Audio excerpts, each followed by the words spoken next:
그는 그리스의 변방에 지나지 않았습니다. Alexander was one of history's great commanders. He was well aware that he lived in an age of innovation in Greek warfare. 알렉산더 대제는 최신식 기술을 도입한 영토 정벌로 이집트에서 인도까지 광활한 영토를 모두 새로운 그리스에 통합했습니다. Greeks have conquered the known world, so they're exporting their way of life because they think it's the best way of life. It's the best way that any human can live. 하지만 왕이 없는 왕국은 존재할 수 없듯이 알렉산더의 갑작스럽고 빠른 죽음에 제국은 일어난 속도만큼이나 빠르게 무너져 갔습니다.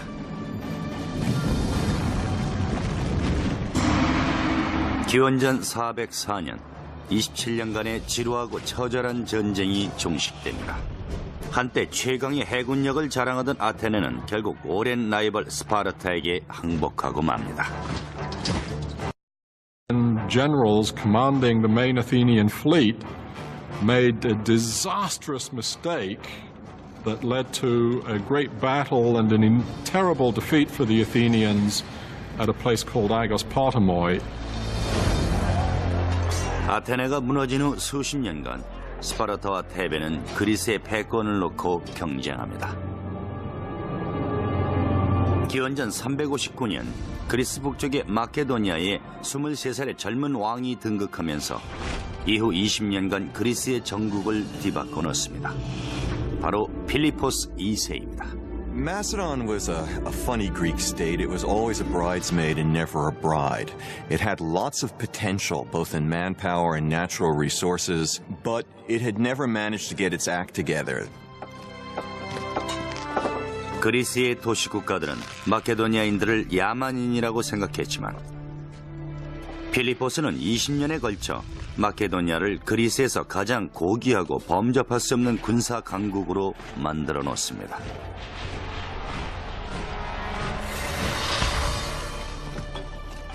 필리포스는 두 가지 정책, 즉 외교와 군사력 강화에 주력했습니다. 주변의 도시국가들과 동맹을 맺는 한편 고도로 훈련된 직업 군인들을 양성해 마케도니아의 군대를 재구성했습니다. 하지만 새롭게 구성된 군대의 강점은 전쟁에 필요한 장비와 무기를 고안하고 제작하는 기술 병가에 있었습니다. 그들은 기존의 전쟁 방식에 획기적인 변화를 불러일으킵니다.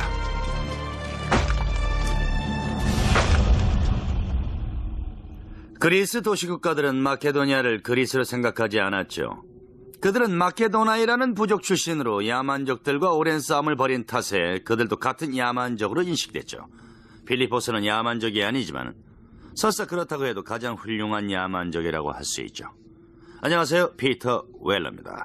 필리포스의 군사 전략의 개요는 기병과 보병의 조화이며 보병은 팔랑크스라는 진영으로 배치됐습니다. 팔랑크스는 직사각형의 대열로 보병들이 빠른 속도로 전전할 수 있는 대형입니다. 팔랑크스는 고대 그리스의 전쟁에서 수백 년간 사용된 진영의 종류였죠. 필리포스는 여기에 최초로 도입되는 무기로 힘을 더했습니다. The innovation that Philip did was changing the shape of the phalanx and introducing this long weapon called the sarissa. So the phalanx became like a huge tank. 사리사는 길이가 5.5m에 달하는 창으로 상대가 검이나 일반 창으로 공격하기 전에 역습을 가할 수 있는 무기였습니다. Basically, you plant the head of your pike against the guy and push him back. And the effect is a little bit like, you know, in adults, when a kid tries to attack him and you put your hand on the kid's forehead and his little fists are swinging like this, but they can't reach you. That's what the pike enables Philip's infantry to do. 엄격한 훈련과 정신무장, 그리고 훌륭한 무기를 갖춘 병사들은 종전의 전술보다 뛰어난 마케도니아 팔랑크스를 발전시켰지만 이들을 최강의 군대로 만든 또 한 가지의 비결이 있었습니다. For much of their military history, the Greeks were not particularly good at siegecraft. Beginning around 400 BC or shortly afterwards, the Greeks begin to take a quantum leap. 활과 화살은 수천 년 전부터 전쟁 무기로 사용되어 왔지만 기존의 활은 오직 개인의 팔 힘에만 의존하는 구조였습니다. 하지만 고대 그리스인들은 팔의 힘만이 아니라 몸 전체의 힘을 이용할 수 있는 새로운 형태의 활을 개발해 전쟁술의 신기원을 이룩합니다. The earliest weapons of siegecraft that the Greeks developed are essentially crossbows, and they're called belly shooters, gastrophetes. You had a much bigger thing that had a kind of U-shaped element at the end that you pressed against your abdomen, and then you drew back the bow with both hands, pressing it with your torso at the same time, so you could create a much greater force of tension. 가스트로페테는 기존의 활보다 뛰어난 살상 무기였지만 세계 최고의 군대가 되기 위해선 더 큰 힘이 필요했습니다. In order to do even more damage, they need to come up with yet another generation of weapons. They need to invent what we might call the torsion catapult. The torsion basically creates springs by twisting sinews, or in some cases horsehair, or in emergencies even human hair. You create thick ropes of them and then twist them together. 그리스 기술자들은 궁수가 활을 쏘는 것 같이 작동되는 기계를 고안해냈습니다. 가스트로페테의 대형 사이즈인 옥시벨레였습니다. 옥시벨레는 사람의 힘을 사용하는 대신 밧줄을 비틀어서 만든 스프링에 축적된 폭발적인 에너지를 이용하는 방식이었죠. There's an enormous stored force because the sinews want to spring back and release that tension, but they're held. And inserted into this spring is a bar, and you then pull that bar back, increasing the already great tension, and then when the bars are released, they spring back with enormous force and rapidity compared to the old bow flexion system. 멀리 떨어져 있는 적진도 더 이상 군사들의 안전을 보장할 수 없었습니다. 옥시벨레는 400m 떨어진 적군의 방패와 갑옷을 관통할 수 있었죠. 오늘날 로포를 의미하는 캐터펄트는 여기에서 유래된 단어입니다. The neat thing about the word catapult is that it means skin penetrator. You can see our word pelt, like an animal skin, in the Greek catapult. It goes through the skin. 필리포스는 막강한 무력을 기반으로 그리스 도시 국가들을 차례로 점령해 나갑니다. 기원전 338년 아테네와 테베 정복으로 그는 그리스 최강자로 부상했죠. 필리포스가 정복 후에 취한 행동은 야만적으로 멸시받던 마케도니아가 그리스의 주인으로 인정받을 수 있었던 이유를 설명해 줍니다. 필리포스는 당시 18살이던 아들 알렉산더와 함께 기원전 338년 카이로네아에서 테베와 아테네 연합군을 물리친 후 의외의 행동을 취합니다. 아테네인들을 고향으로 보내준 것이죠. 그리고 모든 도시들을 초대해 코린트에서 회의를 합니다. 그는 외교술의 일환으로 자신의 위험을 숨긴 채 모든 이에게 전과 같은 생활을 하게 될 테니 걱정 말라고 안심을 시키죠. 수세기 후의 칭기스칸처럼 그도 피점령지를 공포에 몰아넣을 수 있었지만 그렇게 하지 않았죠. 당시 그리스인들은 마케도니아를 폭력적인 야만적으로 생각했고 마케도니아도 그리스를 썩 좋아하진 않았습니다. 하지만 필리포스는 테베에서 세련된 그리스 문화를 받아들이죠. 그는 그리스의 석학들을 마케도니아로 초대하고 궁정에서도 그리스어를 사용하게 만듭니다. 필리포스는 그리스를 파괴하려던 게 아니라 그리스에 포함되고 싶었던 거죠.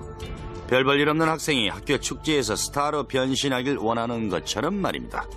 물론 방법은 좀 거칠었지만요. In his moment of triumph, led by Macedon, he was preparing to carry out his life's ambition, which was to invade the Persian Empire. 하지만 필리포스는 꿈을 이루지 못하고 측근의 손에 의해 어이없는 최후를 맞이합니다.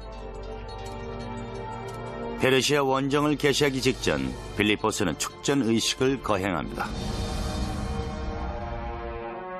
용맹성을 과시하기 위해 일행보다 앞서 걸어가던 그에게 수행원 하나가 뛰어들어 가슴에 단검을 꽂았습니다.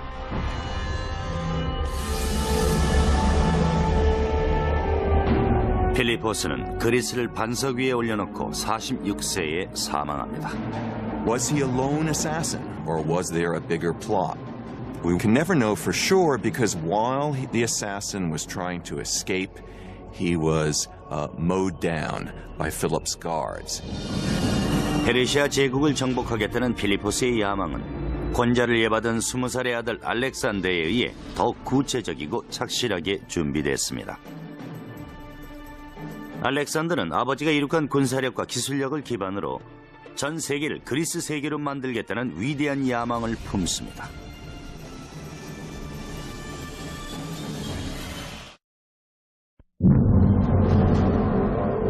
필리포스 2세는 단 20년 만에 마케도니아를 그리스의 명실상부한 절대 강자로 부상시켰습니다. 하지만 기원전 336년 갑작스럽게 암살당하면서 필리포스의 궁극적인 목표였던 그리스의 숙적 페르시아 원정의 꿈도 사라질 위기에 처합니다. 필리포스는 그리스를 제패했지만 이제는 그 아들이 세계를 정복할 차례였죠. 역사상 가장 유명하고 위대한 제왕 알렉산더 대제였습니다. Alexander was one of history's great commanders. He was absolutely brilliant on the battlefield. True enough, he inherits a great military machine, but he has to get the credit for leading this machine at a very young age. 필리포스가 정복을 위한 기술적 기초를 다졌다면 이제 아들이 마무리를 할 차례였죠.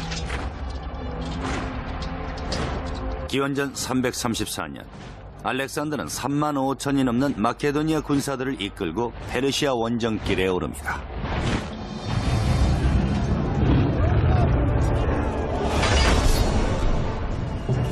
당시 페르시아는 중동과 소아시아를 지배하던 초강대국이었습니다. 알렉산더는 우선 현재 터키 지역을 공격해 페르시아로 진입하기 위한 진출로를 확보했죠.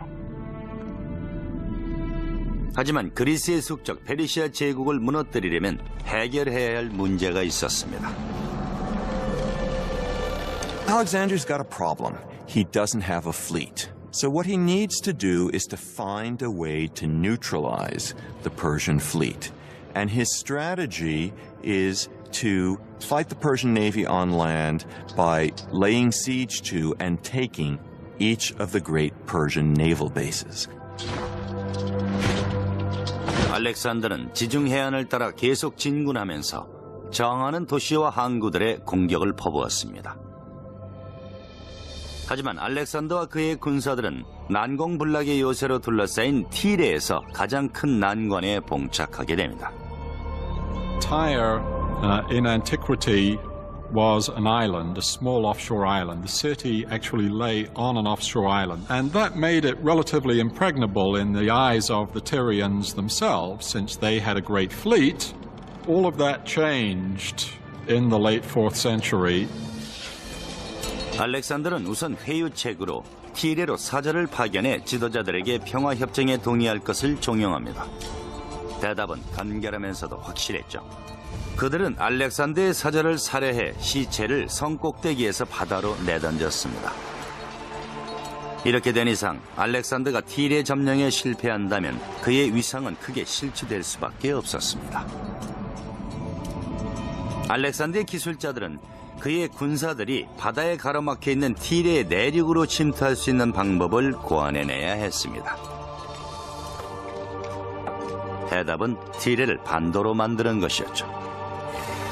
What if the enemy refused to come out and fight you? Alexander realized that he could not allow his military operations to get bogged down in the face of fortifications, and that meant that he needed techniques and weaponry that could attack fortifications. 거대한 성벽과 요새화된 항구로 성 주변엔 육지가 거의 없어 티레는 난공불락으로 여겨졌죠. 알렉산더는 우선 이 성벽을 무너뜨려야만 도시를 정복할 수 있다는 걸 알고 있었습니다. 그는 기술자들에게 육지와 티레를 연결하는 뚝길을 건설하라고 지시합니다. 뚝길의 길이는 800m, 폭은 60m, 높이는 6m였죠. 뚝길이 완성되자 알렉산더는 군사들에게 일제히 공격을 명령합니다. 그리고는 이 전쟁을 승리로 이끌어줄 비장의 무기 공성탑을 배치합니다. 공성탑은 바퀴로 움직이는 여러 층의 전차 같은 구조였습니다. 나무로 된 구조물의 외장에 가죽을 덧대어 불에 타는 것을 방지했죠. 내부의 중앙에는 계단으로 연결되는 플랫폼에서 옥시벨레와 각종 노포를 설치해 티레의 성벽을 공격할 수 있게 했습니다. 아래쪽 병사들은 공성탑을 방어막 삼아 파성태를 휘둘렀죠. They literally wheel them up to the wall. The men inside would be protected, and they would be shooting arrows at the defenders on the wall and trying to cross over onto the wall and to kill the defenders. 알렉산더의 공성탑은 며칠 동안 티레의 성벽을 공격했습니다. 마침내 요새가 허물어지고 알렉산더는 치명적인 파괴를 지시합니다. 저항에 대한 보복으로 도시를 모두 불태웠죠. The assault itself would really be a terrifying experience for everyone involved. The only way to signal would be through trumpets, so you have to imagine trumpets blaring, a tremendous noise of men attacking, flags blowing in the wind on the battlements of the city that was under attack. I think it would have been an extraordinary scene. 알렉산더는 팔레스타인을 지나 남진을 계속했습니다. 사기가 충천한 그는 고대 세계에서 가장 위대한 제국 이집트로 눈을 돌립니다. 알렉산더는 하늘 높이 치솟은 피라미드와 거대한 무덤의 이집트를 숭배해 왔습니다. 하지만 그가 이집트를 원했던 실질적인 이유는 따로 있었죠. 이집트는 지중해의 식량 창고로 광활한 밀밭은 팽창하는 제국의 중요한 식량원이 될 수 있었습니다.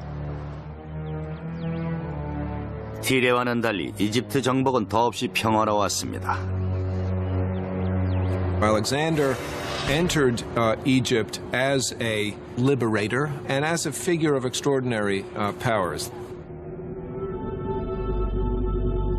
이집트인들은 심지어 알렉산더를 신격화했습니다. 기원전 331년 이집트는 알렉산더를 파라오에 등극시키고 그가 이집트 최고 신인 아몬의 아들임을 선언합니다. 24살의 알렉산더는 신과 같은 위상을 얻습니다. One can imagine that someone to whom extraordinary things happened, to whom all doors seemed to open themselves magically, to whom every endeavor was rewarded with victory, would think, well, perhaps I am, in some respect, a god. And I think that Alexander really did think this. He wasn't just pretending. He was trying to find out more about himself. 기원전 4세기 후반 알렉산더의 최강 부대에 힘입어 그리스 도시들이 발전하기 시작합니다. 이 도시들은 행정과 통치의 중심지 역할을 하는 동시에 이들을 통해 그리스의 언어와 문화, 지식 등이 외부로 전파됩니다.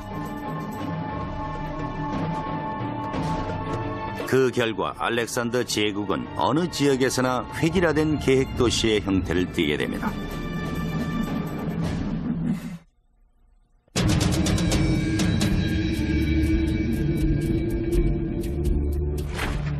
기원전 325년 알렉산더 제국은 서쪽의 그리스에서 동쪽의 인도까지 4,800km 이상으로 팽창했습니다.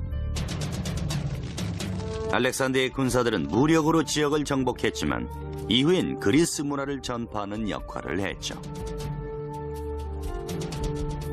알렉산더는 융화와 조화를 바탕으로 점령지를 통치했습니다. 그는 정복지의 관리로 남겨둔 군사들을 현지의 여인들과 결혼하게 했습니다. 페르시아, 이집트, 인도 등의 영토였던 도시들은 점차 그리스 도시로 변모했습니다. 이로써 그리스와 여러 곳의 문화가 혼합된 헬레니즘 문화가 형성됩니다. So definitely there are striking parallels with what's going on today, in our today era of globalization. Today we have a common language, which is English, is the language of trade. After Alexander the Great, you have people who have adopted the Greek customs and the Greek language. 알렉산더가 정복한 도시들은 하나같이 도시 계획에 의해 헬레니즘 도시로 변모합니다. 새로운 도시 건설이건 기존 도시의 리모델링이건 상관없이 모든 도시들은 기원전 5세기부터 사용된 그리스의 격자 모양 설계에 의해 건설됐습니다. The grid plan, which was used in these cities, was a symbol of order. Any government that could replace the traditional winding alleyways of a city with a rectilineal grid plan of streets at right angles was a government to be feared, a government to take notice of. 알렉산더는 소아시아로 진출하면서 오늘날 헬레니즘이라고 일컫는 새로운 문화를 전파합니다. 알렉산더가 정복한 도시는 모두 그리스 도시가 됐죠. 이곳 페르가몬도 그 중에 하나입니다. 2000년 전 페르가몬은 아고라, 신전, 체육관, 극장 등 모든 그리스 도시의 요소를 갖추고 있었죠. 페르가몬은 그리스 문화 중심 지위를 놓고 아테네와 경쟁을 합니다. 이 도시의 조각 스타일은 훗날 미켈란젤로를 비롯한 많은 예술가들에게 깊은 영향을 미치게 되죠. 잇따른 경사지 위에 세워진 페르가몬은 당시의 뛰어난 도시계획을 보여주는 본보기로 매우 아름답게 꾸며졌습니다. 오늘날 터키의 높은 구릉지에 남아있는 페르가몬의 유적은 그리스 계획 도시의 전형을 보여줍니다. The city seems to be clinging on this steep hill. It seems that the architects who built this city sort of took into account the topography in many ways, symbolically to start with, meaning that higher up were the palaces and temples. 해수면에서 300m 높이에 위치한 도시는 복잡하고 광범위한 테라스의 형태로 건설됐습니다. 헬레니즘 시대의 아테네는 더 이상 그리스의 중심 도시가 아니었습니다. 많은 도시들이 정상의 자리를 놓고 경쟁했죠. 그 가운데 페르가몬이 부상하기 시작합니다. In some ways, it's an echo of the Acropolis of Athens, where the temples stand on a hill, a natural rock over the city. And no expense is spared in building splendid temples and splendid public buildings in Pergamon. And so Greek city planning begins earlier than Alexander, but it's taken to perfection in the Hellenistic period. And wherever you go, each of them has a recognizable institution. Each of them will have a Greek theater. Each of them will have Greek temples. Each of them will have a gymnasium. Each of them will have a agora, a marketplace come forum. 그리스 도시의 특징은 아고라라는 서민들의 시장으로 대변될 수 있습니다. 성인들은 이곳에서 물건을 팔고 시민들은 모여서 정치 현안들에 대해 토론을 벌였습니다. 아고라 가까이에는 고대의 상가 건물이라고 할 수 있는 스토아라는 건물이 있었습니다. 양쪽에 나란히 세워진 기둥으로 구성된 스토아는 아고라와 신전을 둘러싸고 있어서 상업의 중심지이자 공공 산책로로 사용됐죠.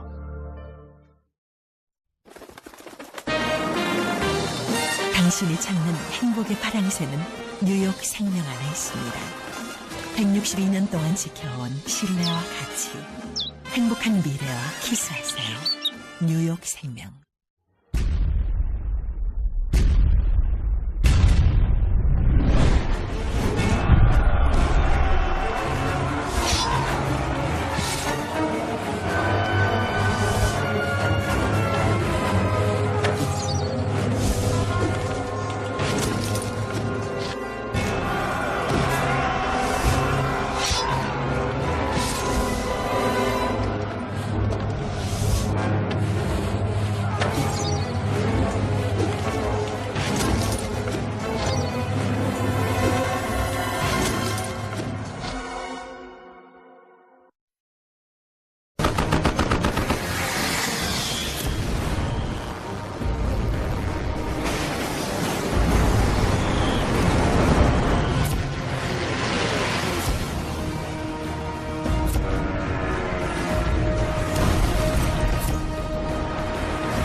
아고라와 스토아가 경제를 육성하고 대중의 여론을 형성하는 헬레니즘 도시의 중심지라면 이들 못지않게 중요한 역할을 담당하는 그리스 도시의 문화 중심지가 있었습니다.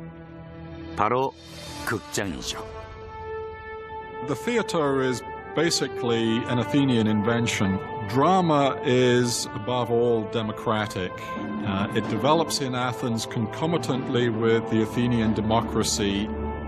Theatre was an essential and very important aspect of the Greek outlook to the world, how they thought of themselves and how they thought of the world. And I think to many people's opinion is one of the great legacies that the ancient Greek civilization has bestowed upon us today. 고대 그리스인들의 사회 비평의 장이 되어주었던 극장은 훗날 로마의 콜로세움을 비롯해 이후 2000년에 걸쳐 건설되는 모든 경기장의 기준이 됩니다.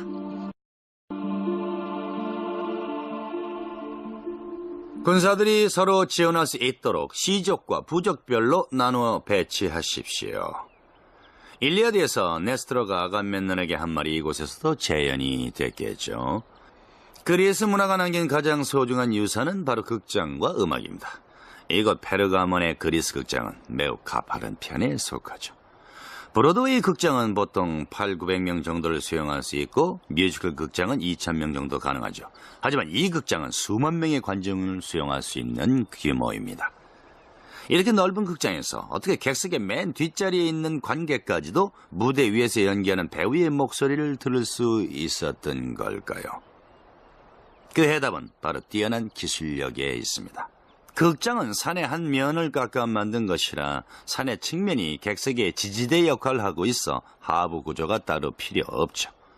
또한 극장은 반원의 형태인데 이 구조는 음향을 최대화하는 데 효과적입니다. 즉 소리가 뒷벽에 부딪혀 반사되면서 맨 뒷자리에 있는 관객도 무대 위 배우가 속삭이는 소리까지 마치 옆에서 얘기하듯이 들을 수가 있는 거죠. 마지막으로 배우들이 쓰고 있는 가면은 캐릭터를 설명해 줄 뿐만 아니라 목소리를 울리게 하는 메가폰의 역할을 했습니다. 이 같은 요소들이 복합돼서 유명한 극작가 아이스킬로스의 아가멤논 같은 위대한 연극이 공연될 수가 있었던 것입니다. I think undoubtedly the best preserved ancient Greek theater, the theater at Epidauros in the Argolid Peninsula in the Peloponnesus.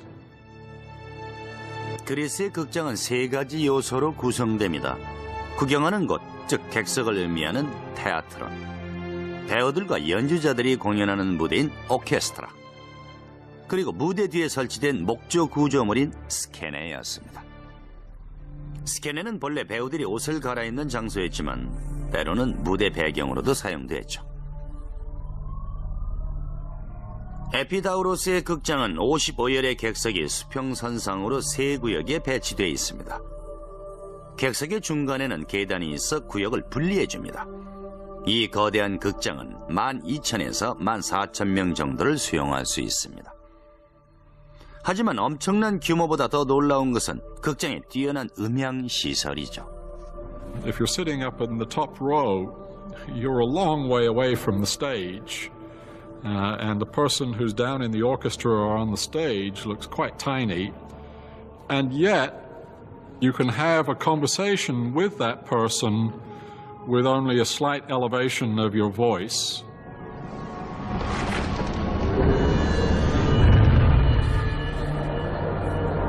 알렉산더는 단 10년 만에 그리스 문화를 세계의 기준으로 만들어 놓았습니다. 하지만 모든 제국과 제왕이 언젠가는 사라지듯 알렉산더도 예외는 아니었죠. 그의 갑작스러운 종말은 여러 지도자들에게 세상을 놀라게 할 기술적 성과를 이룩할 기회를 제공합니다.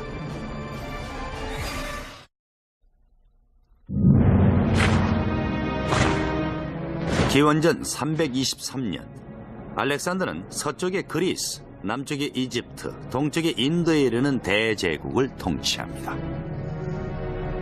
알렉산더의 정복은 강력한 군사력을 바탕으로 이루어진 것이지만 수천 명의 부하들을 충성하게 만드는 알렉산더의 지도력 또한 큰 몫을 차지했습니다. 하지만 13년간 수천 킬로미터를 이동하며 이어진 전쟁 끝에 그들의 충성심은 한계를 드러내기 시작합니다. His troops, their loyalty finally was used up. They rebelled against him. They refused to go further, and he had to turn around. 인도에서 돌아오는 길에 알렉산더는 제국의 결속력을 강화하려 노력하지만 예기치 못한 병을 얻게 됩니다. No one knows exactly what it was that killed him, whether it was an infection, whether it was the result of a very hard life as a soldier in which he was wounded in battle, these extraordinary travels in which he, according to legend, subjected himself to the same hardships as his soldiers. One of the stories is that he essentially drank himself to death. There was always intrigue at the Macedonian court. Alexander's father had been assassinated. Is it possible that he was poisoned in some way? Those are questions we can't answer. 기원전 323년 2월 10일 33세 생일을 한 달 앞두고 세계에서 가장 강력한 왕이 숨을 거둡니다. 눈부신 속도로 팽창했던 그의 제국은 그에 못지않게 빠른 속도로 와해되고 말았죠. 각 지역의 사령관들은 알렉산더의 빈자리를 차지하기 위해 난투극을 벌였습니다. 이들 장군들과 그 후계자들은 헬레니즘 도시들을 조각조각 분해해 나눠 가진 뒤 세대를 거듭해 패권 장악을 위한 싸움을 이어갑니다. 이집트는 알렉산더가 나일강의 부유한 지역을 관장하라고 남겨놓았던 장군 프톨레마이오스의 차지가 되었죠. 프톨레마이오스는 그리스와 이집트의 문화를 결합한 왕조를 열었고 이후 300년간이나 지속됩니다. Ptolemy I was a man who had made a career as a military commander and advisor under Alexander. What he therefore wanted was as rich and secure a portion of that empire as he could get. 이집트는 지중해의 보물 창고였습니다. 이집트를 통치한다는 것은 고대 세계 최고의 식량 창고의 주인이 되는 걸 의미했죠. 프톨레마이오스는 이집트의 왕이자 알렉산더의 공식적인 후계자로 인정받길 원했습니다. 마케도니아는 왕의 시신을 묻는 자에게 후계자의 자격을 부여하는 전통이 있었죠. 이에 프톨레마이오스는 알렉산더의 장례 행렬을 습격해 미라로 보존된 그의 시신을 이집트로 가져옵니다. 결국 알렉산더는 15년 전 이집트에 건설했던 도시 알렉산드리아에 묻히게 되죠. 프톨레마이오스 치세의 이집트는 강력한 왕국으로 발전했고 알렉산드리아는 헬레니즘 시대를 대표하는 지식과 과학의 도시로 변모합니다. He wanted it to be a city that joined with Greek culture and used both Greek and Egyptian technological know-how to build a new Athens, if you will. 이집트 해안선에 위치한 알렉산드리아는 지중해 도시들과의 무역을 위한 항구 시설이 매우 중요했습니다. 프톨레마이오스는 이를 위해 역사상 가장 과감한 기술적 위협인 세계 최초의 등대 건설에 착수합니다. During the night, it's shown to a great distance, and ships can actually see it from many, many miles away. And during the day, there was smoke coming out of it, so it was still very visible. It must have been a formidable thing to behold. 당시 파로스 등대보다 높은 구조물은 기자의 피라미드가 유일했을 정도였죠. 전설에 의하면 등대는 자유의 여신상과 맞먹는 90m 정도였다고 합니다. 그보다 더 높은 140m였다고 주장하는 이들도 있죠. 등대가 건설된 방법은 알 수 없지만 알렉산드리아에서 40km 떨어진 곳에 위치한 무덤 구조물이 이 등대를 축소 복제해 만들어진 것이라 추측되고 있습니다. 이 구조물을 토대로 등대가 3단식의 구조로 건설됐다는 것을 알 수 있습니다. The lower level was square, the one above was octagonal, and the final one was cylindrical. And on top there was the beacon. 등대의 꼭대기에서 밝히는 불은 끊임없이 바닷길을 밝혀주었습니다. 학자들은 불을 밝히는 연료로 나무가 사용됐기 때문에 구조물 아랫부분에 나선형의 경사로가 설치돼 짐승들이 수레에 땔감을 실어 운반했을 것이라 추측합니다. 경사로 중간에는 땔감을 보관하는 장소도 설치되어 있었겠죠. 중간층에 설치된 승강기를 통해 나무들을 꼭대기층으로 운반했을 것입니다. There are stories about mirrors and devices that could amplify the light of this fire so that it could be seen from miles and miles away. But there's no real evidence of such a thing. And there are quite a few scholars who believe that it was just a normal beacon, it was just a big fire and nothing more. 등대는 폭풍우와 거센 파도, 그리고 지진까지 견뎌내며 1600년간이나 자리를 지켰습니다. 하지만 서기 1300년 대규모 지진으로 고대 세계의 불가사의는 영원히 침몰하고 맙니다. 이후 700년 동안 등대는 지중해의 바닷속 깊이 잠들어 있었죠. 하지만 1994년 고고학자들과 수중 탐사대원들은 알렉산드리아의 항구에서 등대의 토대로 추정되는 거대한 석재 구조물을 발견합니다. Jean-Yves Empereur, the well-known French archaeologist, started a very, very important series of underwater research. He is finding members, architectural members of the pharos. So there might come a day when it may even be restored. 고고학자들은 바닷속에서 70톤이 넘는 석재 구조물 조각들을 발견했고 그중 하나는 등대의 거대한 출입구의 상인방으로 추정된다고 밝혔습니다. 프톨레마이오스가 이룩한 알렉산드리아의 경위는 등대뿐만이 아니었습니다. 파로스 등대가 알렉산드리아의 스카이라인을 바꿔놓는 동안 그는 세계의 모든 지성인들을 알렉산드리아로 불러들일 대규모 건설에 착수합니다. 알렉산드리아 도서관은 전 세계의 지식과 학문에 관한 20만 부 이상의 두루마리 책을 소장하고 있었다고 전해집니다. 증기기관차가 세상에 소개되기 1700년 전, 한 공학자가 증기의 힘을 연구한 곳도 바로 이곳이었죠.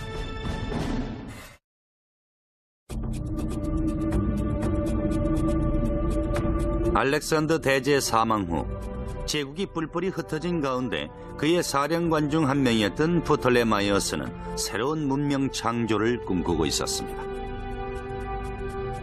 프톨레마이오스는 이집트의 부와 명성에 그리스의 문화를 가미해 알렉산드리아를 고대 세계에서 가장 위대하고 거대한 새 도시로 자리 잡게 합니다. It's the city of the world. And as such, the kings, the Ptolemean kings of the new kingdom of Egypt, created something that's completely new in the known world. 알렉산드리아 항구의 거대한 등대는 바다를 향해 밝은 빛을 내뿜고 있었지만 프톨레마이오스는 세계 지성인들을 비춰줄 수 있는 또 다른 빛을 계획했습니다. 바로 알렉산드리아 박물관과 도서관이었죠. But that does not mean it was for exhibiting something. A museum at that time meant something like a research center. It's a think tank, perhaps the world's first great think tank. And Ptolemy buys great scholars and writers from around the Greek world. And the library is the greatest repository of books in the Greek world. It had a mythical amount of scrolls, something, some say 200,000, some say 700,000. 알렉산드리아 박물관과 도서관은 역사상 최초로 지식을 저장하고 공유해야 할 대상으로 만들었죠. 실제로 예수가 태어나기 200년 전에 이곳에서 연구됐지만 1800년이 지나도록 인정되지 않았던 과학 이론도 있습니다. 이곳 학생들은 지구가 둥글다고 배웠고 위대한 천문학자 에라토스테네스가 계산한 지구의 둘레는 실제 길이와의 오차가 1%도 안 될 만큼 정확했죠. So it's perhaps a very interesting story that the Ptolemaic kings, whenever a ship will come into Alexandria, the first thing that the captain had to do is had to declare if he had any papyri, any works of philosophers or science on board.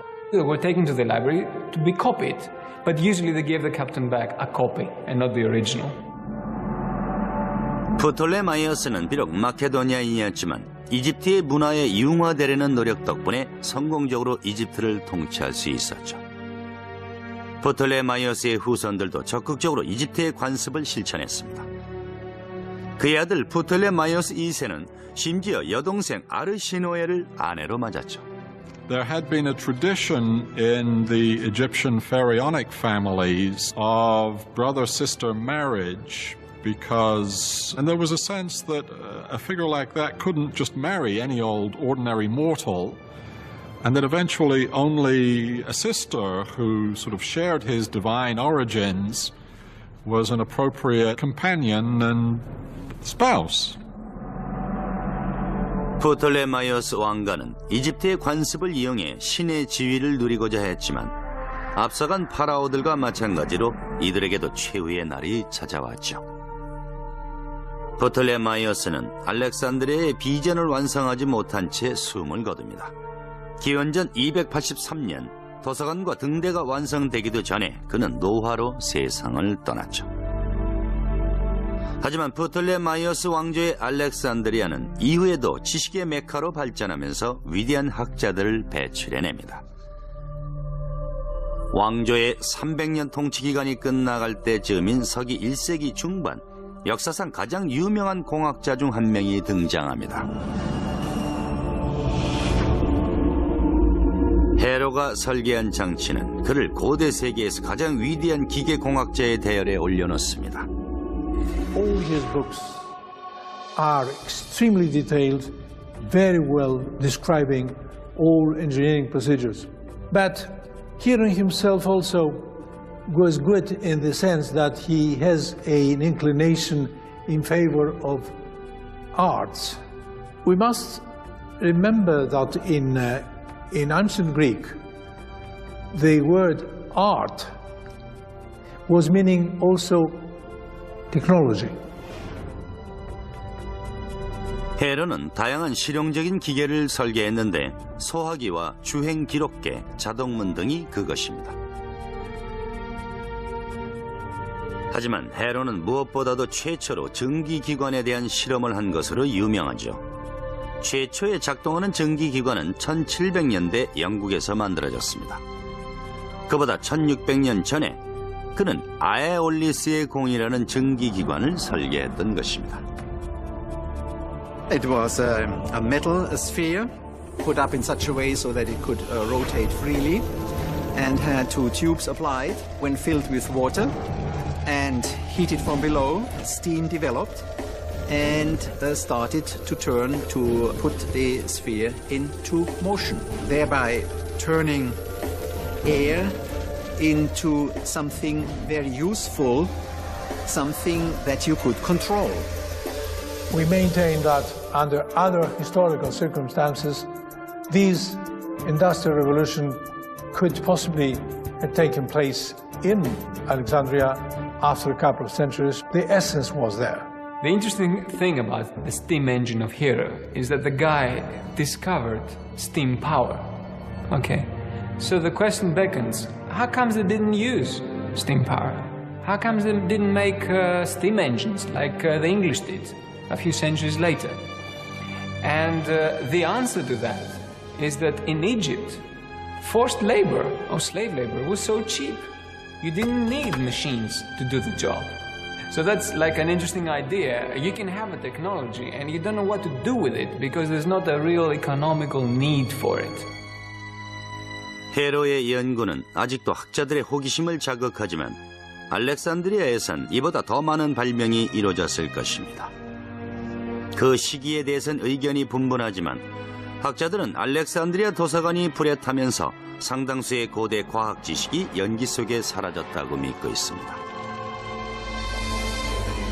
하지만 그리스와 알렉산드리아가 이룩한 기술력은 바다를 밝히는 등대처럼 고대 세계를 밝혀주었습니다. 비록 알렉산더의 대제국은 사라진 지 오래지만 그 문화유산은 아직까지도 전 세계에 남아 있습니다. To outsmart the raw forces of nature and to turn them into something beneficial. That's the common denominator for all Greek engineering. 세계 최대의 도서관과 등대, 세상을 정복하고 헬레니즘 문화를 전파한 제왕의 무덤이 있는 알렉산드리아에는 그리스 과학과 기술, 그리고 모든 그리스 문화의 중심임에 틀림이 없습니다. 그리스의 사상과 가치, 모든 문화는 세계로 전파됐죠. 알렉산더 대제국은 무너졌지만 그리스는 사라지지 않았죠. 그리스 문명은 헬레니즘을 가장 완벽히 실천했다고 평가되는 로마에 흡수됐습니다. 지금까지 피터 웰러였습니다.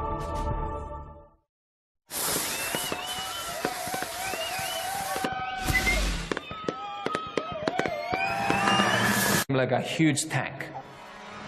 사리사는 길이가 5.5m에 달하는 창으로 상대가 검이나 일반 창으로 공격하기 전에 역습을 가할 수 있는 무기였습니다. Basically, you plant the head of your pike against the guy and push him back. And the effect is a little bit like, in adults, when a kid tries to attack him and you put your hand on the kid's forehead and his little fists are swinging like this, but they can't reach you. That's what the pike enables Philip's infantry to do. 엄격한 훈련과 정신무장, 그리고 훌륭한 무기를 갖춘 병사들은 종전의 전술보다 뛰어난 마케도니아 팔랑크스를 발전시켰지만 이들을 최강의 군대로 만든 또 한 가지의 비결이 있었습니다. For much of their military history, the Greeks were not particularly good at siegecraft. Beginning around 400 BC or shortly afterwards, the Greeks begin to take a quantum leap. 활과 화살은 수천 년 전부터 전쟁 무기로 사용되어 왔지만 기존의 활은 오직 개인의 팔 힘에만 의존하는 구조였습니다. 하지만 고대 그리스인들은 팔의 힘만이 아니라 몸 전체의 힘을 이용할 수 있는 새로운 형태의 활을 개발해 전쟁술의 신기원을 이룩합니다. The earliest weapons of siegecraft that the Greeks developed are essentially crossbows, and they're called belly shooters, gastrophetes. You had a much bigger thing that had a kind of U-shaped element at the end that you pressed against your abdomen, and then you drew back the bow with both hands, pressing it with your torso at the same time, so you could create a much greater force of tension. 가스트로페테는 기존의 활보다 뛰어난 살상 무기였지만 세계 최고의 군대가 되기 위해선 더 큰 힘이 필요했습니다. In order to do even more damage, they need to come up with yet another generation of weapons. They need to invent what we might call the torsion catapult. The torsion basically creates springs by twisting sinews, or in some cases horsehair, or in emergencies even human hair. You create thick ropes of them and then twist them together. 그리스 기술자들은 궁수가 활을 쏘는 것 같이 작동되는 기계를 고안해냈습니다. 가스트로페테의 대형 사이즈인 옥시벨레였습니다. 옥시벨레는 사람의 힘을 사용하는 대신 밧줄을 비틀어서 만든 스프링에 축적된 폭발적인 에너지를 이용하는 방식이었죠. There's an enormous stored force because the sinews want to spring back and release that tension, but they're held. And inserted into this spring is a bar, and you then pull that bar back, increasing the already great tension, and then when the bars are released, they spring back with enormous force and rapidity compared to the old bow flexion system. 멀리 떨어져 있는 적진도 더 이상 군사들의 안전을 보장할 수 없었습니다. 옥시벨레는 400m 떨어진 적군의 방패와 갑옷을 관통할 수 있었죠. 오늘날 로포를 의미하는 캐터펄트는 여기에서 유래된 단어입니다. The neat thing about the word catapult is that it means skin penetrator. You can see our word pelt.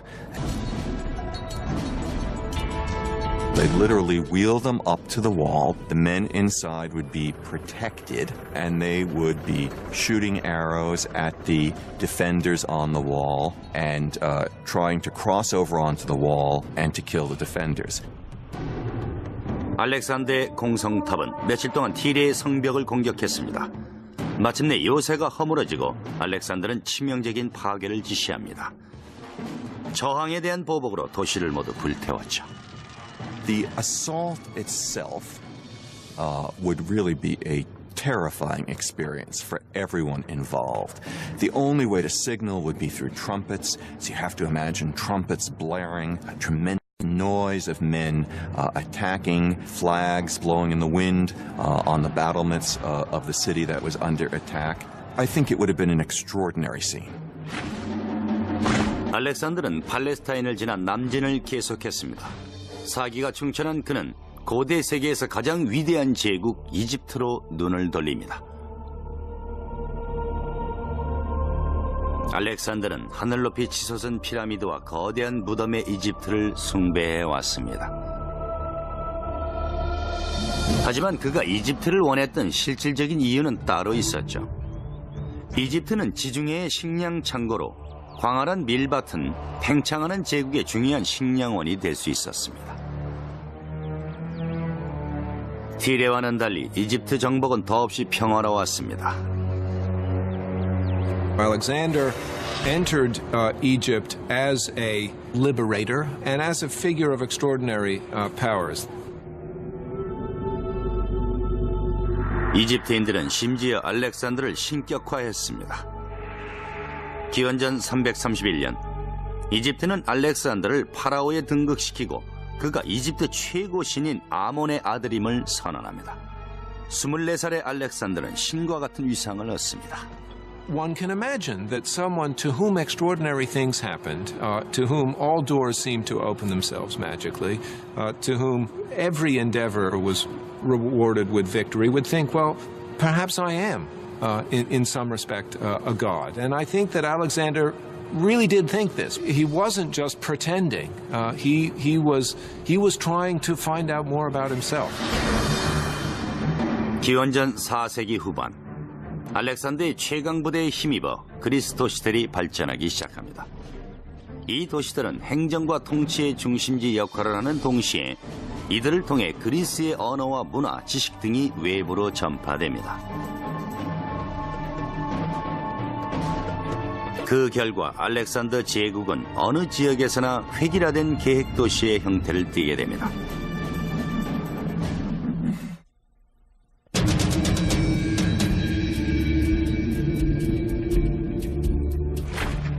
기원전 325년 알렉산더 제국은 서쪽의 그리스에서 동쪽의 인도까지 4,800km 이상으로 팽창했습니다. 알렉산더의 군사들은 무력으로 지역을 정복했지만 이후엔 그리스 문화를 전파하는 역할을 했죠. 알렉산더는 융화와 조화를 바탕으로 점령지를 통치했습니다. 그는 정복지의 관리로 남겨둔 군사들을 현지의 여인들과 결혼하게 했습니다. 페르시아, 이집트, 인도 등의 영토였던 도시들은 점차 그리스 도시로 변모했습니다. 이로써 그리스와 여러 곳의 그리스의 변방에 지나지 않았습니다. Alexander was one of history's great commanders. He was well aware that he lived in an age of innovation in Greek warfare. 알렉산더 대제는 최신식 기술을 도입한 영토 정벌로 이집트에서 인도까지 광활한 영토를 모두 새로운 그리스에 통합했습니다. Greeks have conquered the known world, so they're exporting their way of life because they think it's the best way of life. It's the best way that any human can live. 하지만 왕이 없는 왕국은 존재할 수 없듯이 알렉산더의 갑작스럽고 빠른 죽음에 제국은 일어난 속도만큼이나 빠르게 무너져 갔습니다.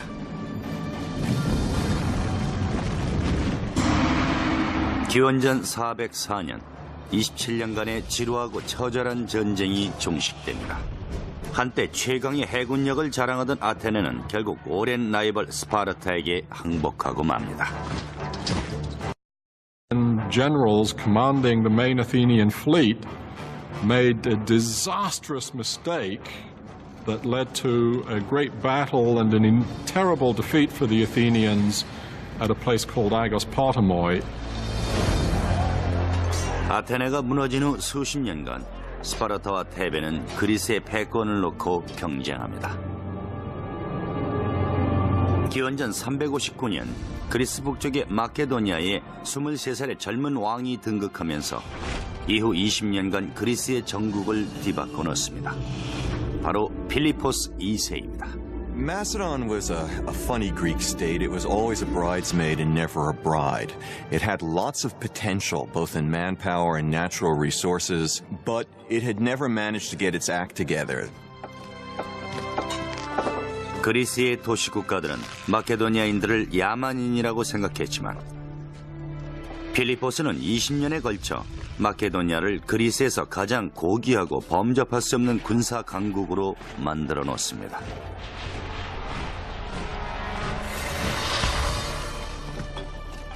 필리포스는 두 가지 정책, 즉 외교와 군사력 강화에 주력했습니다. 주변의 도시 국가들과 동맹을 맺는 한편 고도로 훈련된 직업 군인들을 양성해 마케도니아의 군대를 재구성했습니다. 하지만 새롭게 구성된 군대의 강점은 전쟁에 필요한 장비와 무기를 고안하고 제작하는 기술 병가에 있었습니다. 그들은 기존의 전쟁 방식에 획기적인 변화를 불러일으킵니다.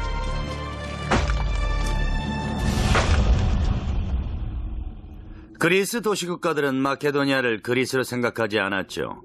그들은 마케도나이라는 부족 출신으로 야만족들과 오랜 싸움을 벌인 탓에 그들도 같은 야만족으로 인식됐죠. 필리포스는 야만족이 아니지만 설사 그렇다고 해도 가장 훌륭한 야만족이라고 할 수 있죠. 안녕하세요, 피터 웰러입니다. 필리포스의 군사 전략의 개요는 기병과 보병의 조화이며 보병은 팔랑크스라는 진영으로 배치됐습니다. 팔랑크스는 직사각형의 대열로 보병들이 빠른 속도로 전전할 수 있는 대형입니다. 팔랑크스는 고대 그리스의 전쟁에서 수백 년간 사용된 진영의 종류였죠. 필리포스는 여기에 최초로 도입되는 무기로 힘을 더했습니다. The innovation that Philip did was changing the shape of the phalanx and introducing this long weapon called the sarissa. So the phalanx became Like an animal skin in the Greek catapult goes through the skin. 필리포스는 막강한 무력을 기반으로 그리스 도시 국가들을 차례로 점령해 나갑니다. 기원전 338년 아테네와 테베 정복으로 그는 그리스 최강자로 부상했죠. 필리포스가 정복 후에 취한 행동은 야만적으로 멸시받던 마케도니아가 그리스의 주인으로 인정받을 수 있었던 이유를 설명해 줍니다. 필리포스는 당시 18살이던 아들 알렉산더와 함께 기원전 338년 카이로네아에서 테베와 아테네 연합군을 물리친 후 의외의 행동을 취합니다. 아테네인들을 고향으로 보내준 것이죠. 그리고 모든 도시들을 초대해 코린트에서 회의를 합니다. 그는 외교술의 일환으로 자신의 위험을 숨긴 채 모든 이에게 전과 같은 생활을 하게 될 테니 걱정 말라고 안심을 시키죠. 수세기 위의 칭기스칸처럼 그도 피점령지를 공포에 몰아넣을 수 있었지만 그렇게 하지 않았죠. 당시 그리스인들은 마케도니아를 폭력적인 야만적으로 생각했고 마케도니아도 그리스를 썩 좋아하진 않았습니다. 하지만 필리포스는 테베에서 세련된 그리스 문화를 받아들이죠. 그는 그리스의 석학들을 마케도니아로 초대하고 궁정에서도 그리스어를 사용하게 만듭니다. 필리포스는 그리스를 파괴하려던 게 아니라 그리스에 포함되고 싶었던 거죠. 별 볼 일 없는 학생이 학교 축제에서 스타로 변신하길 원하는 것처럼 말입니다. 물론 방법은 좀 거칠었지만요. In his moment of triumph, led by Macedon, he was preparing to carry out his life's ambition, which was to invade the Persian Empire. 하지만 필리포스는 꿈을 이루지 못하고 측근의 손에 의해 어이없는 최후를 맞이합니다. 페르시아 원정을 개시하기 직전 필리포스는 축전 의식을 거행합니다. 용맹성을 과시하기 위해 일행보다 앞서 걸어가던 그에게 수행원 하나가 뛰어들어 가슴에 단검을 꽂았습니다.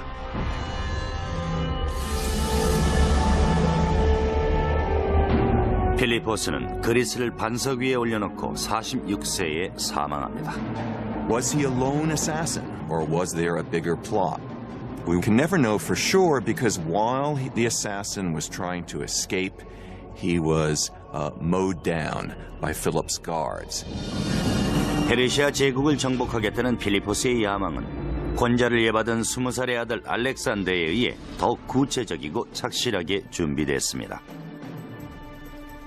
알렉산더는 아버지가 이룩한 군사력과 기술력을 기반으로 전 세계를 그리스 세계로 만들겠다는 위대한 야망을 품습니다.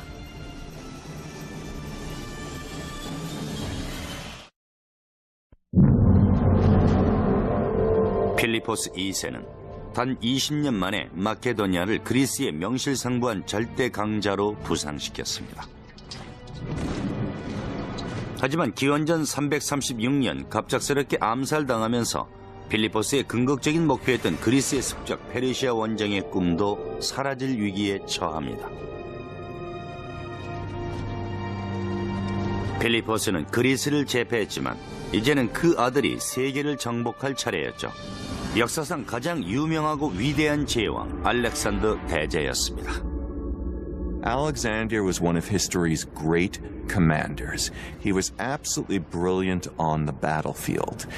True enough, he inherits a great military machine, but he has to get the credit for leading this machine at a very young age. 필리포스가 정복을 위한 기술적 기초를 다졌다면 이제 아들이 마무리를 할 차례였죠. 기원전 334년 알렉산더는 3만 5천이 넘는 마케도니아 군사들을 이끌고 페르시아 원정길에 오릅니다.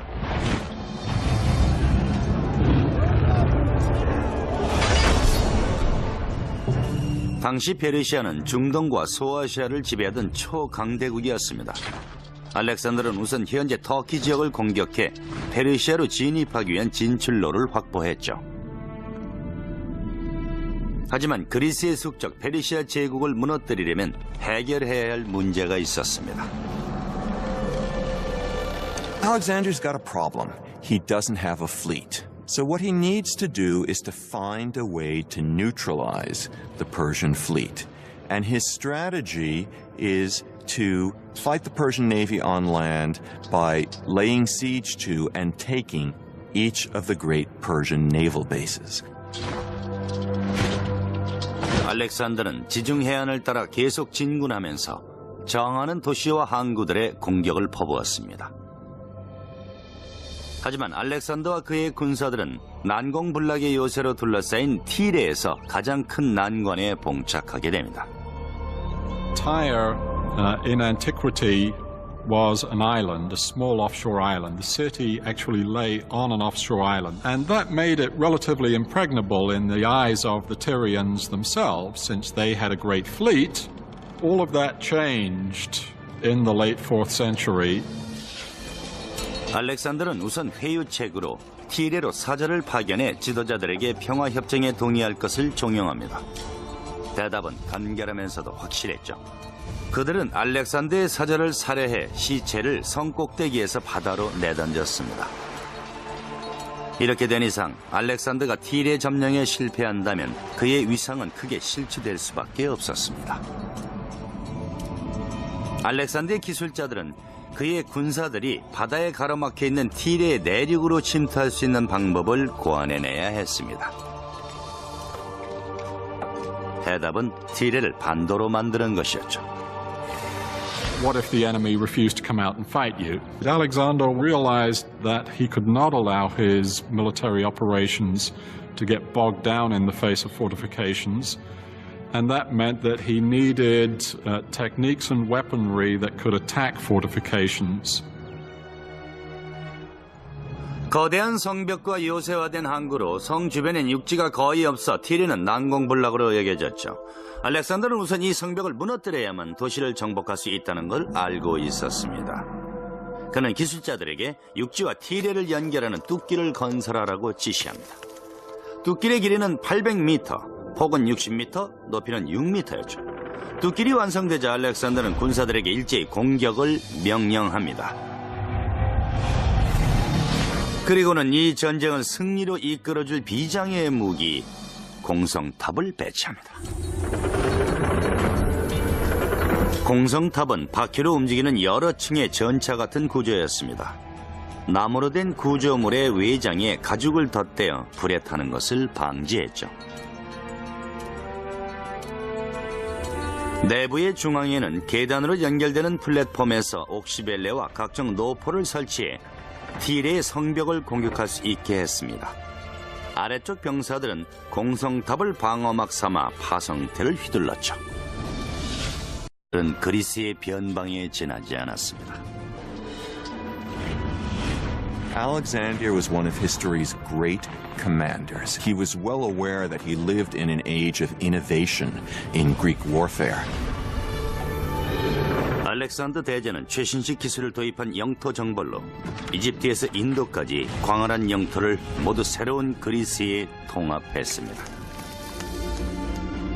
Greeks have conquered the known world, so they're exporting their way of life because they think it's the best way of life. It's the best way that any human can live.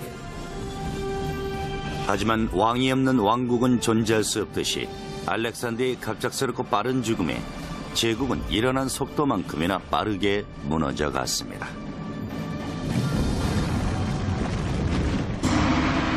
기원전 404년 27년간의 지루하고 처절한 전쟁이 종식됩니다. 한때 최강의 해군력을 자랑하던 아테네는 결국 오랜 라이벌 스파르타에게 항복하고 맙니다. Generals commanding the main Athenian fleet made a disastrous mistake that led to a great battle and a terrible defeat for the Athenians at a place called Aigos Potamoi. 아테네가 무너진 후 수십 년간 스파르타와 테베는 그리스의 패권을 놓고 경쟁합니다. 기원전 359년 그리스 북쪽의 마케도니아에 23살의 젊은 왕이 등극하면서 이후 20년간 그리스의 정국을 뒤바꿔 놓습니다. 바로 필리포스 2세입니다. Macedon was a funny Greek state. It was always a bridesmaid and never a bride. It had lots of potential, both in manpower and natural resources, but it had never managed to get its act together. 그리스의 도시 국가들은 마케도니아인들을 야만인이라고 생각했지만 필리포스는 20년에 걸쳐 마케도니아를 그리스에서 가장 고귀하고 범접할 수 없는 군사 강국으로 만들어 놓습니다.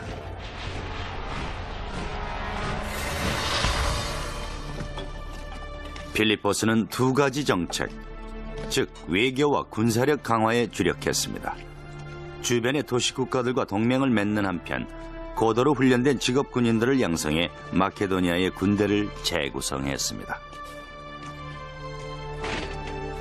하지만 새롭게 구성된 군대의 강점은 전쟁에 필요한 장비와 무기를 고안하고 제작하는 기술 병가에 있었습니다. 그들은 기존의 전쟁 방식에 획기적인 변화를 불러일으킵니다.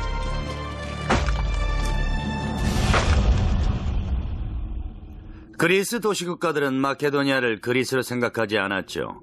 그들은 마케도나이라는 부족 출신으로 야만족들과 오랜 싸움을 벌인 탓에 그들도 같은 야만족으로 인식됐죠. 필리포스는 야만족이 아니지만 설사 그렇다고 해도 가장 훌륭한 야만족이라고 할 수 있죠.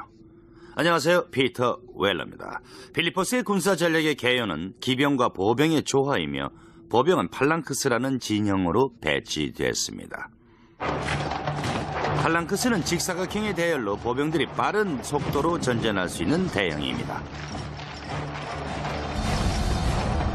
팔랑크스는 고대 그리스의 전쟁에서 수백 년간 사용된 진영의 종류였죠. 필리포스는 여기에 최초로 도입되는 무기로 힘을 더했습니다.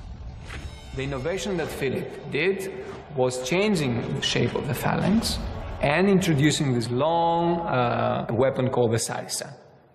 So the phalanx became like a huge tank. 사리사는 길이가 5.5m에 달하는 창으로 상대가 검이나 일반 창으로 공격하기 전에 역습을 가할 수 있는 무기였습니다. Basically, you plant the head of your pike against the guy and push him back.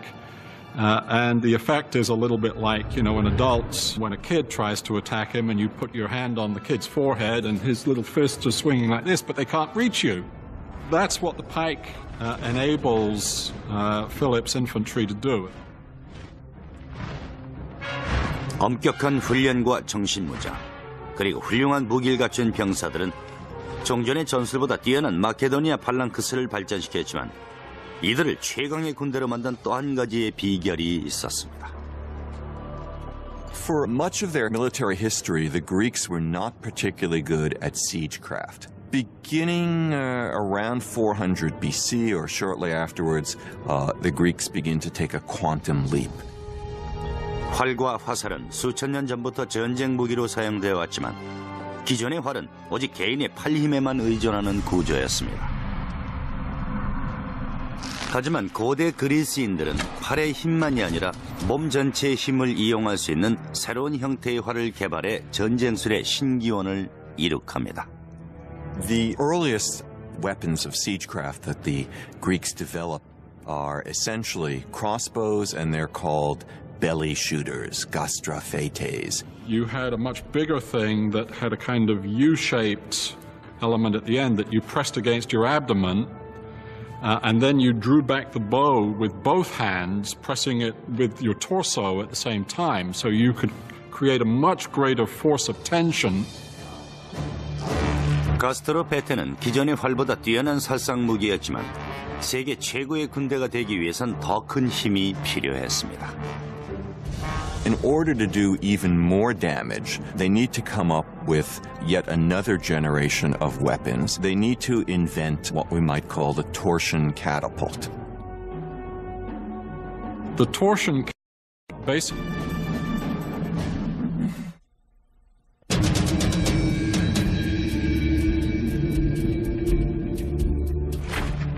기원전 325년 알렉산더 제국은 서쪽의 그리스에서 동쪽의 인도까지 4,800km 이상으로 팽창했습니다. 알렉산더의 군사들은 무력으로 지역을 정복했지만 이후엔 그리스 문화를 전파하는 역할을 했죠. 알렉산더는 융화와 조화를 바탕으로 점령지를 통치했습니다. 그는 정복지의 관리로 남겨둔 군사들을 현지의 여인들과 결혼하게 했습니다. 페르시아, 이집트, 인도 등의 영토였던 도시들은 점차 그리스 도시로 변모했습니다. 이로써 그리스와 여러 곳의 문화가 혼합된 헬레니즘 문화가 형성됩니다. So definitely there are striking parallels with what's going on today, in our today era of globalization. Today we have a common language, which is English, is the language of trade. After Alexander the Great, you have people who have adopted the Greek customs and the Greek language. 알렉산더가 정복한 도시들은 하나같이 도시 계획에 의해 헬레니즘 도시로 변모합니다. 새로운 도시 건설이건 기존 도시의 리모델링이건 상관없이 모든 도시들은 기원전 5세기부터 사용된 그리스의 격자 모양 설계에 의해 건설됐습니다. The grid plan, which was used in these cities, was a symbol of order. Any government that could replace the traditional winding alleyways of a city with a rectilineal grid plan of streets at right angles was a government to be feared, a government to take notice of. 알렉산더는 소아시아로 진출하면서 오늘날 헬레니즘이라고 일컫는 새로운 문화를 전파합니다. 알렉산더가 정복한 도시는 모두 그리스 도시가 됐죠. 이곳 페르가몬도 그 중에 하나입니다. 2000년 전 페르가모는 아고라, 신전, 체육관, 극장 등 모든 그리스 도시의 요소를 갖추고 있었죠. 페르가모는 그리스 문화 중심 지위를 놓고 아테네와 경쟁을 합니다. 이 도시의 조각 스타일은 훗날 미켈란젤로를 비롯한 많은 예술가들에게 깊은 영향을 미치게 되죠. 잇따른 경사지 위에 세워진 페르가모는 당시의 뛰어난 도시계획을 보여주는 본보기로 매우 아름답게 꾸며졌습니다. 오늘날 터키의 높은 구릉지에 남아있는 페르가몬의 유적은 그리스 계획 도시의 전형을 보여줍니다. The city seems to be clinging on this steep hill. It seems that the architects who built this city sort of took into account the topography in many ways, symbolically to start with, meaning that higher up were the palaces and temples. 해수면에서 300m 높이에 위치한 도시는 복잡하고 광범위한 테라스의 형태로 건설됐습니다. 헬레니즘 시대의 아테네는 더 이상 그리스의 중심 도시가 아니었습니다. 많은 도시들이 정상의 자리를 놓고 경쟁했죠. 그 가운데 페르가몬이 부상하기 시작합니다. In some ways, it's an echo of the Acropolis of Athens, where the temples stand on a hill, a natural rock over the city. And no expense is spared in building splendid temples and splendid public buildings in Pergamon. And so Greek city planning begins earlier than Alexander, but it's taken to perfection in the Hellenistic period. And wherever you go, each of them has a recognizable institution. Each of them will have a Greek theater. Each of them will have Greek temples. Each of them will have a gymnasium. Each of them will have a agora, a marketplace come forum. 그리스 도시의 특징은 아고라라는 서민들의 시장으로 대변될 수 있습니다. 성인들은 이곳에서 물건을 팔고 시민들은 모여서 정치 현안들에 대해 토론을 벌였습니다. 아고라 가까이에는 고대의 상가 건물이라고 할 수 있는 스토아라는 건물이 있었습니다. 양쪽에 나란히 세워진 기둥으로 구성된 스토아는 아고라와 신전을 둘러싸고 있어서 상업의 중심지이자 공공 산책로로 사용됐죠.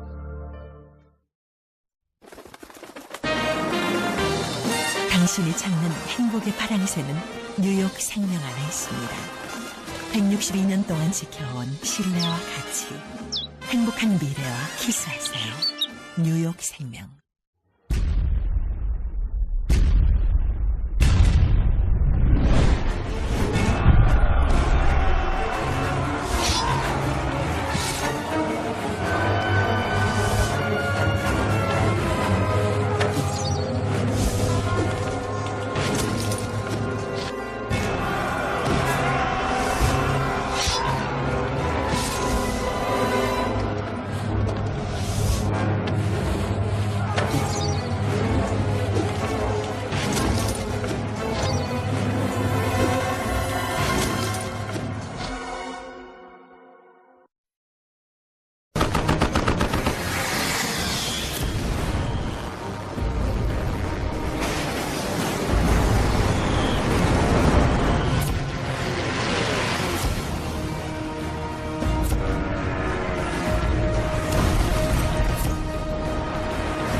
Create springs by twisting sinews, or in some cases horsehair, or in emergencies even human hair.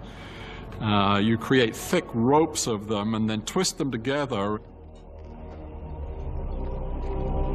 그리스 기술자들은 궁수가 활을 쏘는 것 같이 작동되는 기계를 고안해냈습니다. 가스트로페트의 대형 사이즈인 옥시벨레였습니다. 옥시벨레는 사람의 힘을 사용하는 대신 밧줄을 비틀어서 만든 스프링에 축적된 폭발적인 에너지를 이용하는 방식이었죠. There's an enormous stored force because the sinews want to spring back and release that tension, but they're held. And inserted into this spring is a bar, and you then pull that bar back, increasing the already great tension, and then when the bars are released, they spring back with enormous force and rapidity compared to the old bow flexion system. 멀리 떨어져 있는 적진도 더 이상 군사들의 안전을 보장할 수 없었습니다. 옥시벨레는 400m 떨어진 적군의 방패와 갑옷을 관통할 수 있었죠. 오늘날 로포를 의미하는 캐터펄트는 여기에서 유래된 단어입니다. The neat thing about the word catapult is that it means skin penetrator. You can see our word pelt, like an animal skin, in the Greek catapult. It goes through the skin. 필리포스는 막강한 무력을 기반으로 그리스 도시 국가들을 차례로 점령해 나갑니다. 기원전 338년 아테네와 테베 정복으로 그는 그리스 최강자로 부상했죠. 필리포스가 정복 후에 취한 행동은 야만적으로 멸시받던 마케도니아가 그리스의 주인으로 인정받을 수 있었던 이유를 설명해 줍니다. 필리포스는 당시 18살이던 아들 알렉산더와 함께 기원전 338년 카이로네아에서 테베와 아테네 연합군을 물리친 후 의외의 행동을 취합니다. 아테네인들을 고향으로 보내준 것이죠. 그리고 모든 도시들을 초대해 코린트에서 회의를 합니다. 그는 외교술의 일환으로 자신의 위험을 숨긴 채 모든 이에게 전과 같은 생활을 하게 될 테니 걱정 말라고 안심을 시키죠. 수세기 위의 칭기스칸처럼 그도 피점령지를 공포에 몰아넣을 수 있었지만 그렇게 하지 않았죠. 당시 그리스인들은 마케도니아를 폭력적인 야만적으로 생각했고 마케도니아도 그리스를 썩 좋아하진 않았습니다. 하지만 필리포스는 테베에서 세련된 그리스 문화를 받아들이죠. 그는 그리스의 석학들을 마케도니아로 초대하고 궁정에서도 그리스어를 사용하게 만듭니다. 필리포스는 그리스를 파괴하려던 게 아니라 그리스에 포함되고 싶었던 거죠. 별 볼 일 없는 학생이 학교 축제에서 스타로 변신하길 원하는 것처럼 말입니다. 물론 방법은 좀 거칠었지만요. In his moment of triumph, led by Macedon, he was preparing to carry out his life's ambition, which was to invade the Persian Empire. 하지만 필리포스는 꿈을 이루지 못하고 측근의 손에 의해 어이없는 최후를 맞이합니다. 페르시아 원정을 개시하기 직전 필리포스는 축전 의식을 거행합니다. 용맹성을 과시하기 위해 일행보다 앞서 걸어가던 그에게 수행원 하나가 뛰어들어 가슴에 단검을 꽂았습니다.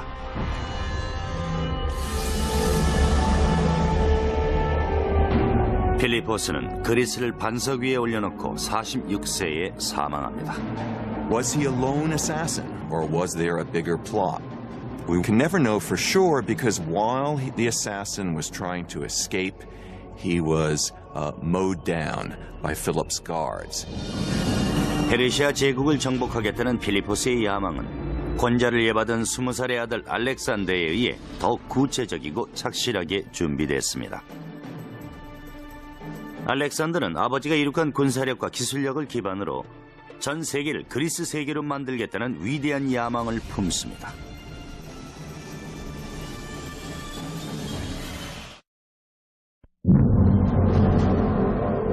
필리포스 2세는 단 20년 만에 마케도니아를 그리스의 명실상부한 절대 강자로 부상시켰습니다. 하지만 기원전 336년 갑작스럽게 암살당하면서 필리포스의 궁극적인 목표였던 그리스의 숙적 페르시아 원정의 꿈도 사라질 위기에 처합니다. 필리포스는 그리스를 제패했지만 이제는 그 아들이 세계를 정복할 차례였죠. 역사상 가장 유명하고 위대한 제왕 알렉산더 대제였습니다. Alexander was one of history's great commanders. He was absolutely brilliant on the battlefield. True enough, he inherits a great military machine, but he has to get the credit for leading this machine at a very young age. 필리포스가 정복을 위한 기술적 기초를 다졌다면 이제 아들이 마무리를 할 차례였죠. 기원전 334년 알렉산더는 3만 5천이 넘는 마케도니아 군사들을 이끌고 페르시아 원정길에 오릅니다.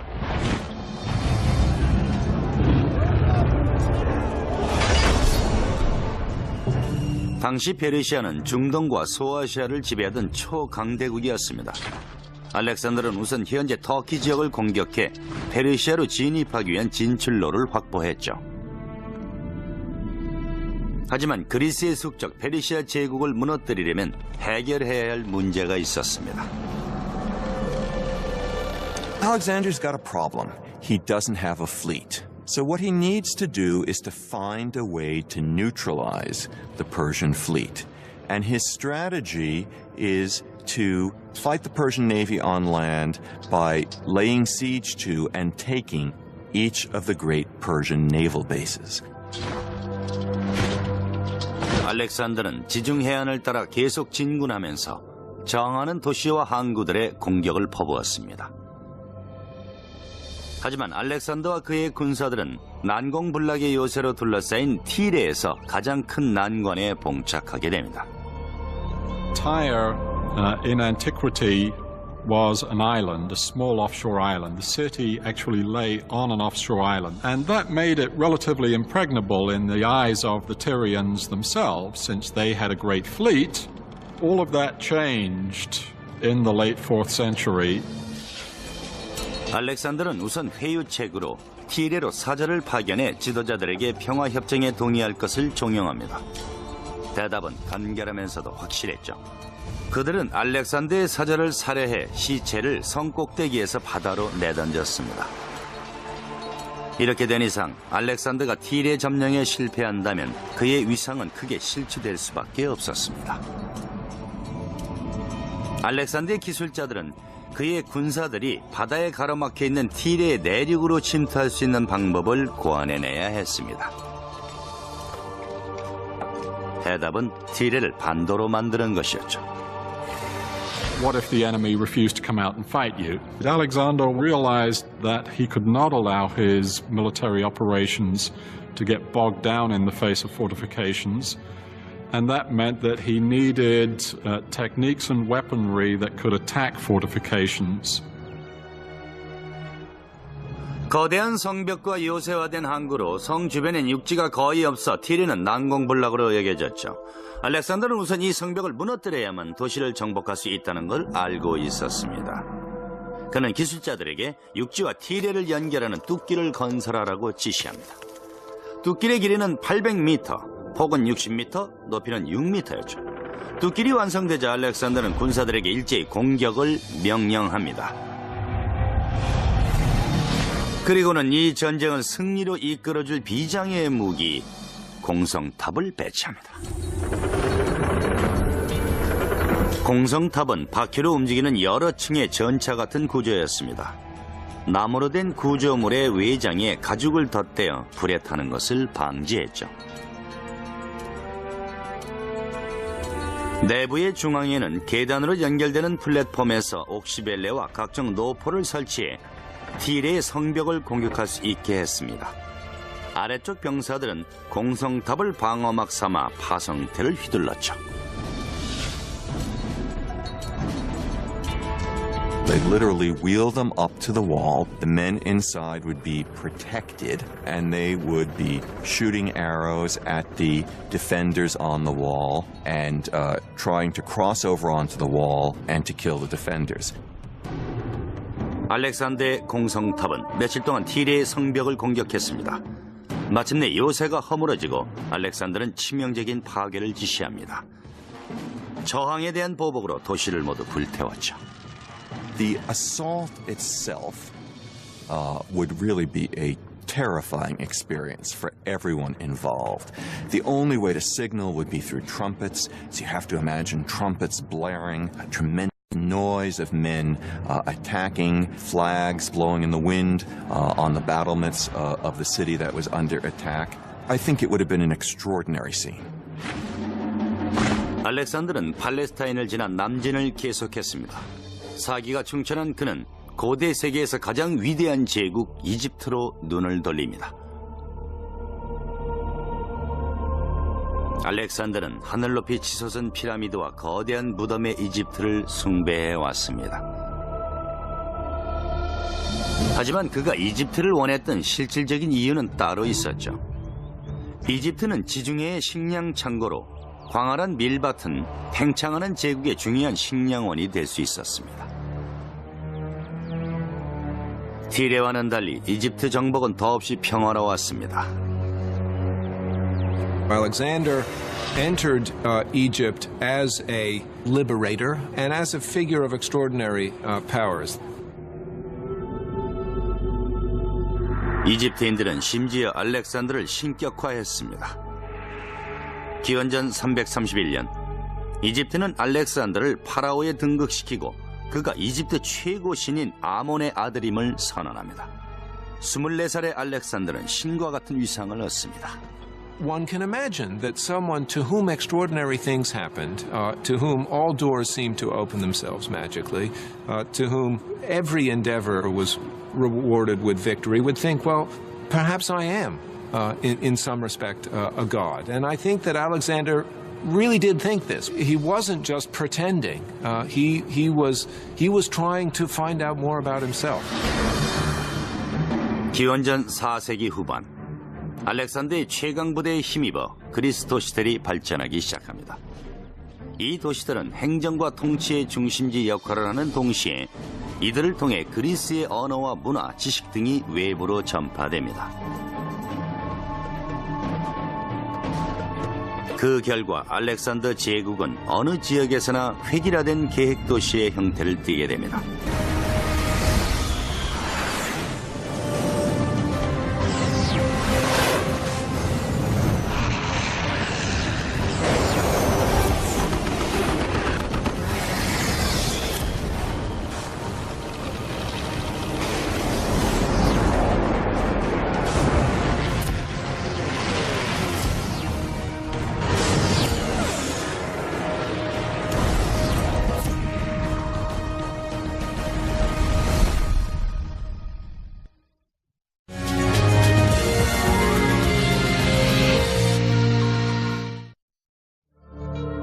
아고라와 스토아가 경제를 육성하고 대중의 여론을 형성하는 헬레니즘 도시의 중심지라면 이들 못지않게 중요한 역할을 담당하는 그리스 도시의 문화 중심지가 있었습니다.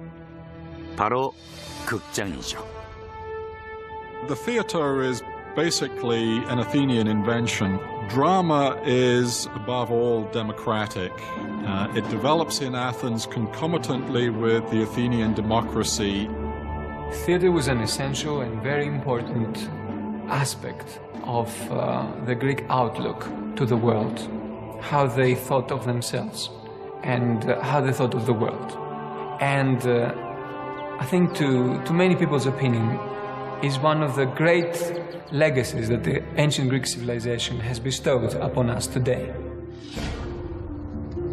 고대 그리스인들의 사회 비평의 장이 되주었던 극장은 훗날 로마의 콜로세움을 비롯해 이후 2000년에 걸쳐 건설되는 모든 경기장의 기준이 됩니다.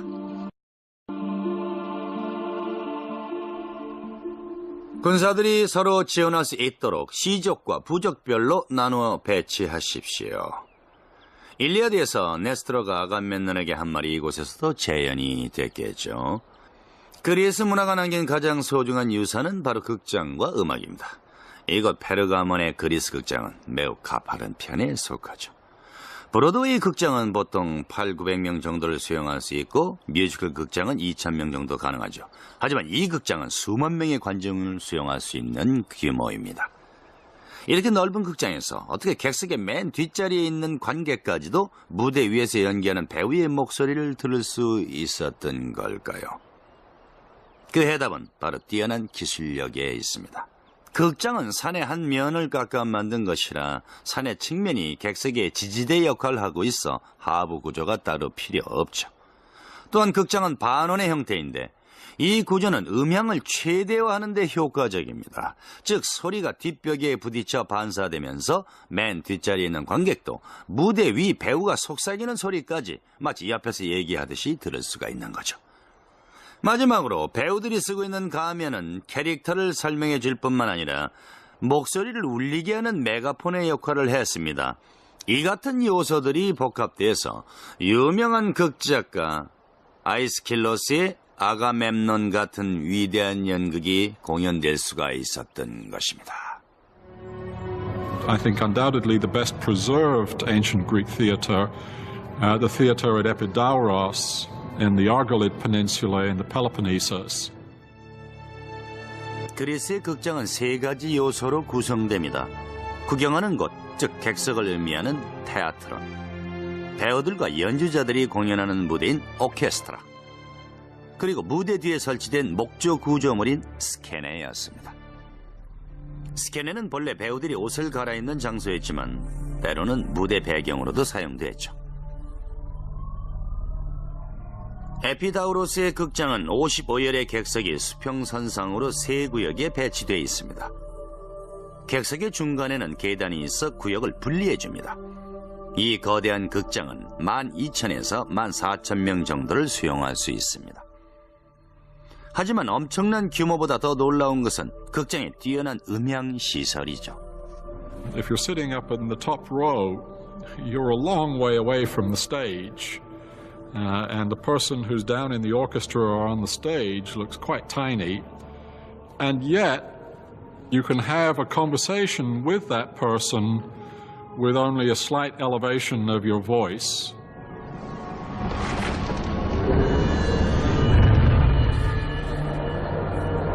알렉산더는 단 10년 만에 그리스 문화를 세계의 기준으로 만들어 놓았습니다. 하지만 모든 제국과 제왕이 언젠가는 사라지듯 알렉산더도 예외는 아니었죠. 그의 갑작스러운 종말은 여러 지도자들에게 세상을 놀라게 할 기술적 성과를 이룩할 기회를 제공합니다.